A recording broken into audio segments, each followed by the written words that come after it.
All right. Good evening, everyone, and welcome to this work session of the East Rockaway Board of Education on Wednesday, October 16th, 2024. At this time, can we please stand for the Pledge of Allegiance?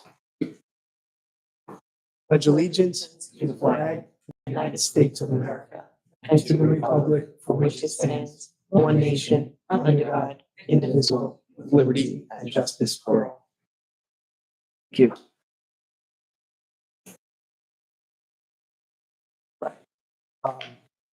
Presentations, yeah, right? Oh, okay. Well, yeah. Okay, so this is our yearly presentation for the audit committee. This is Craig Tellier and Craig Hauser. We'll turn it over to them to do their presentation to the Board of Education. Thank you. Want us to stand, sit, doesn't matter, whatever you want. Whatever you're down for. Sounds good. So Craig and I test out our presentation. We're just kind of flip through it. It'll be pretty concise and brief, but please, if you have questions, comments, please stop us as we go through. So the first page is our scope of services. So Naraki Smith, our firm, performed the audit of the financial statements for the year ended June 30th, 2024 for the district. We also performed a single audit of the district's major federal award programs. We also provide the audit of the district's extra classroom activity funds on the cash basis of accounting for the same fiscal year end. We'll talk about any findings, suggestions, recommendations that we had while we went through our audit, and we're here presenting the results to the ED. The next page just kind of gives a little background understanding of the conduct of the audit and what we saw. So I'll let Craig kind of jump in on that one. Craig is senior manager, and he oversaw the audit engagement with our staff and worked hand in hand with management. Next. So for our fieldwork, we began on August 26th in a hybrid approach where we came on site for the better part of a week. And also we had extra documents that we requested for the week after. So this goes to show that the district was able to close its books essentially within 2 months of year-end closing. And we only had one minor audit adjustment. So I think that shows to the district that the business department we have between Michael and Ellen, as well as using your outside accountants, that it was a very concise and clean audit. At this time, I'd like to thank Michael and Ellen for your hard work and dedication. We are kind of in your hair and constantly asking you questions for, I guess, a set of there for 2 weeks. I know it's kind of a busy time and it's not easy, especially when you get ready for your new school year. So thank you for being always present and very helpful. Thank you.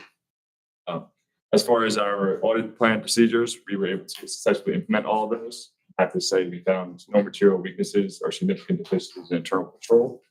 And all the areas that we identified in our preliminary audit committee were fully addressed, resulting in no matters requiring further procedure. The next page, we'll kind of just go into some financial statement highlights. Trying to summarize our 60-page plus document, in a couple pages. A little difficult, but we're going to just touch on some of the higher points for you and walk you through it. So the first 3 pages of the report is our auditor's report, which was a cleaner unmodified opinion. It's consistent with the previous years, pretty much stating that the financial statements are presented in accordance with U.S. generally accepted accounting principles and they are free of material misstatement. As Craig mentioned, we had no material weaknesses or significant deficiencies. So again, a nice clean opinion. After our opinion is the first section is the management's discussion and analysis section. It goes on for about 10 pages. Again, great overview section that management has a lot of latitude on what is described here. Gives the reader a good amount of information on what happened at the district throughout the year, what drove the variances from prior year to this year, whether good or bad, and what will affect the district in the upcoming year or the future. So get a good forward to the financial statements and a lead into the actual data itself.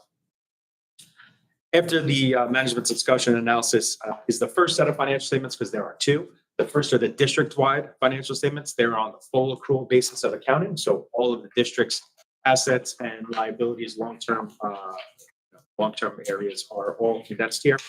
So just some things we want to pull out for you to highlight. The district has capital assets, net of depreciation, totaling $55 million, with an increase for the current year of a little over $2 million, which is due to capital improvements and equipment purchases being greater than depreciation charges for the year. We had bonds payable at the end of the year, just over $12 million, with the current year decrease of $680,000, which resulted from the principal payments that were made on that debt for the year. We have a small amount of installment purchase debt, about $17,000. You have total other post-employment benefit liability or OPEB liability sitting at $43.5 million. This relates to post-employment healthcare costs for the retirees of the district. With the net increase, a small increase of the year, just about $229,000. The actual cash payments for the year, or the cash outlay, was $1.2 million for this year, which I'll point out to you. And then the last variance here is the total proportionate share of the net pension liabilities. So the district, a few years back, due to new accounting pronouncements, had to book the proportionate share of any deficits on the pension plans. We have the teachers' retirement system and employee retirement system. So, which both plans are actually very well funded and managed by New York State, but there are in a deficit position. So the district booked $2.7 million liability relating to that. It was down from last year's $4.4 million. So we had a nice positive change. After the full accrual statements is the governmental fund financial statements. These are the traditional books and records that the district manages on a day-to-day basis. We call it the current focus because it's mainly really relating to cash in and out, as well as what's really going to be short-term in nature, like any cash that's going to be received or paid out shortly after year end or throughout the next fiscal year. And that's really it. Doesn't look to the long-term focus of that. So your first fund is your general fund, which is your main operating fund. The voters obviously approve the budget on a year-to-year basis, or at least vote on it for a year-to-year basis. You had total assets of a little over $19 million, up from the 17.3 in the previous year. Some increases here were in the receivables and the cash areas. You have total liabilities sitting at $4.2 million, up from the 3.2 previous year, mainly sitting in timing of accounts payable and monies due to the TRS and ERS systems at the end of the year. And this leaves you with $15.2 million in fund balance. And there's some classifications within the fund balance. So some of the money is segregated. The first is what's called the unassigned or unrestricted, which sits at $1.8 million. That's within the 4% statutory limit. District is allowed to carry over 4% of next year's budget as being unrestricted or unassigned to a specific purpose. So you're within that limit. You have $1 million of assigned funds, which relates to monies that were appropriated to balance next year's budget, as well as encumbrances that carry over from this fiscal year to the next. And then you have $12.3 million in restricted funds or reserves, which we have here broken out. You have 4 different reserves relating to the capital reserve, employee benefit accrued liability, retirement contribution, and unemployment, all of which those reserves are within allowable limits and had really minimal changes, really just interest allocations, except for the capital reserve, which we did add in additional monies above. On an operational basis, your revenues for your general fund were just under $44 million, up about just under 5% from the previous year. But when you compare it to budget, you were actually over budget by about $890,000, primarily in the interest earnings and some state sources money. Your total expenses sit at just under $42 million, up around 4.4% for the year, which led you to a total fund balance or operating income or a change in fund balance of about $1.1 million for the year, which, as I mentioned, was really shifted back over into the capital reserve. So that any money that was excess for this year went right to the capital reserve, and we'll go back into that. Comparing it to budget, your expenses were a little over $2 million under budget. So you operate on a positive variance there, which is what really led to that constant increase year over year. The next fund is your capital project fund, which obviously manages the various capital projects that are going on throughout the district. Obviously, these are on a project-based budget. That's not on a year-to-year budget like the general fund. So you can see that there are some variances here with your assets and your fund balance getting reduced by about $3 million. Again, I talked about that there was significant capital improvements going on in the current year. So obviously it flowed through here. Where you can see your capital outlay was just under $4 million for the year for the capital project. Next, your special aid fund is a fund that manages certain reimbursable grants by the state and federal government that the district oversees. So there is no fund balance or there's no operating income or loss because these are reimbursable grants. So what we spend, we vouch it for and the district receives back. So a lot of it's timing. You can see there's, I don't want to say a negative change, but a reduction in some of the activity. That's really due to over the last 2 or 3 years prior to this, we had the COVID funding, from the federal government that was flowing through the district. Now we've started to see that, I don't want to say dry up, but it's ending. And so now we're getting back to a normalized, activity within the fund. So that's really relating to the reductions there for the year. The next fund is your school lunch fund, which manages your school food operations, your breakfast and lunch. So again, a lot of the activity is pretty similar year over year. We did have increased expenses due to planned equipment purchases, which was really used, which is really managed by the district to reduce the fund balance in the school lunch fund. Again, this was a product of the last few years of COVID, where a lot of the meals were fully paid for. Districts, including East Rockaway, the fund balance built up, and now we're spending it down. And whether it's equipment purchases, changing the food lines, things of that nature, really spending that down and being in allowable limits. And the last fund is what's called the Miscellaneous Special Revenue Fund. This fund was created to manage the district's extra classroom and scholarship funds. So again, here, this is money that's kind of cash in, cash out, really relating to the students and their activities. So some increased efforts here as well, but that was really relating to the extra classroom activities and having that increased participation. After the financial statements are the notes of the financial statements. What's great is that there were no new accounting pronouncements, so nothing new changed. The content and the disclosures are similar to the previous year, as well as the supplementary schedules. There are supplementary schedules that are required by the Governmental Accounting Standards Board, as well as the New York State Education Department. So all of those schedules are presented and have not changed in their format from the previous year. So that's really the main financial statement. Then we break off into the federal single audit. That's on from page 9 here. So the single audit for the district is triggered because you receive over $750,000 of federal funding. Triggers a single audit. We go through our process and we determine which of those grants were considered major programs, and then which was the section 611 and 619. And then we go through not only a financial audit of those specific programs, but also a compliance audit of those programs. And in doing so, in that review, we had no current year compliance findings or question costs. Everything was found to be in order. Our auditor's reports relating to the single audit were clean on modified opinions. So again, a clean report in that area. And then the smaller report that's also provided relates to the extra classroom activity funds. Although they are condensed within one of the governmental funds, the New York State Education Department requires us to issue a separate, distinct report relating to them. So in our audit report, which was on the cash basis of accounting, again, a clean on modified opinion, everything was found to be in order. That's cash in, cash out. So as you're looking at the schedule, it's broken down by club.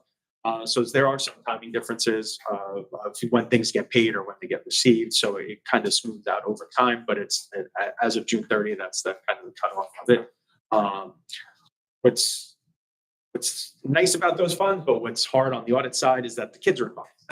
They're extra class. So you have faculty advisors, you have student advisors, you got treasurers. So a lot of different people are in the mix, as well as then backs up into the finance office. So we do, obviously, because we are doing a specific audit of that, we do a more detailed review of a lot of that information. Again, everything was found to be in order as well related to that. So those are the main reports. I told you we talk about findings, recommendations. We had them. We're proud to say that, we do a lot of work here at the district. We look at a lot of data, a lot of documents. We look at the policies and how things are getting processed. Everything was found to be in order, at least as we would determine them to be. So we had no suggestions or recommendations on improvement on either the policies or procedures here for the district, or suggestions on how to improve them. So overall, again, a very clean report, in our eyes. And I think that just kind of supports Craig's sentiment on the business office on what a great job they did this year. Thank you. Thank you. Thank you Thank very you for much. that. Yeah, you. I know it was quick, so, I'm sorry, but. I'm sorry. Sorry to make you guys wait. Oh, no, No, not at all, but That's- Michael, that's great. Yeah, No really is. Thank you. No question. Yeah, Ellen. Go, Ellen. Well, I think it's a joint. It's like 90% Ellen. We're gonna call it a team effort. Thank you, Ellen. Yeah, so thank you. Yeah, Thank you thank very you. much. Thank you for that report. It's very nice. Thank you. Yeah, great job, guys. No questions? No, he actually answered my question, what we could improve on, and he said nothing, so for once I'm quiet. Great. Thank you very much. Thank you very much. Have a great night. Thanks again, guys. No problem. Have a great night. Have a great night too. Thank you. Thank you. Please. What, you get that news? We don't do that here. So we're ready for old business? Old business. Yeah. Ready to go? Yeah, all right. Next on the list, item item D, old business. Tommaso? Just a few things to talk about. I just want to inform the community that our October Board of Education presentation will need to be rescheduled. The data we needed for the reports are still embargoed by the state. So we cannot do the presentation that we were hoping to do because we don't have the information to do it. So that'll be done at a later time. We may piggyback that on an upcoming board meeting. So we may eventually have 2 presentations or 1.5 presentations. But unfortunately, we don't have the information to share. So we're going to have to put a pin in that presentation. Okay. Next, I wanted to mention a new technology update in the high school auditorium. I know there have been some sound issues, but now we got that fixed. We have a new microphone system, a new sound system that's Bluetooth and wireless capable. It was incredible. They used it at the last faculty meeting, I believe.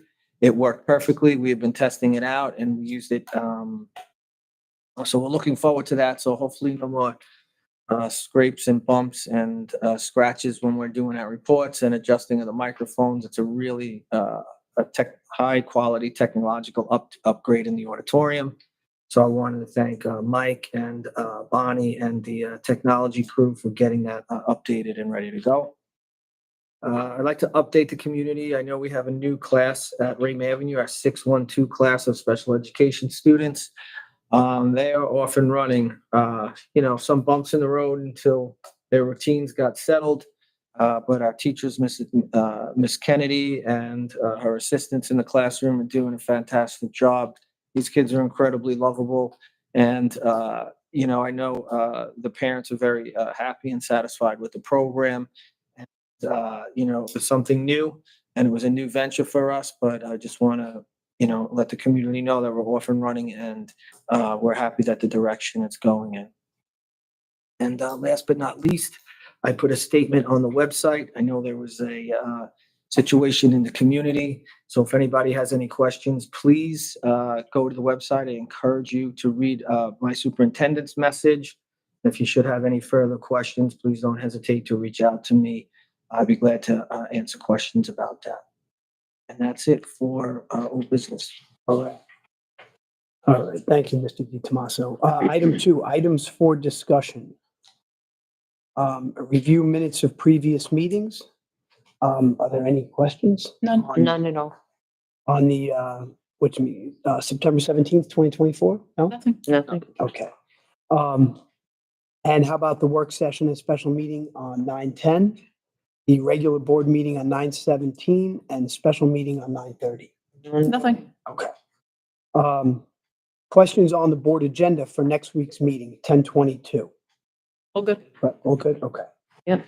All right. So that's it. Is there anything else you want to add? I think that's it. All right. So at this time, we're going to adjourn this meeting to go into executive session to discuss contract negotiations. We don't have a time, Motion. 7:17. 7:17. Second. Motion by Mrs. Second. Chalupa. Second by Mrs. Lonigan. All in favor? Aye. Opposed, abstained. Motion approved. Good night, everyone. Good night. Tell us for more. Guys, I'm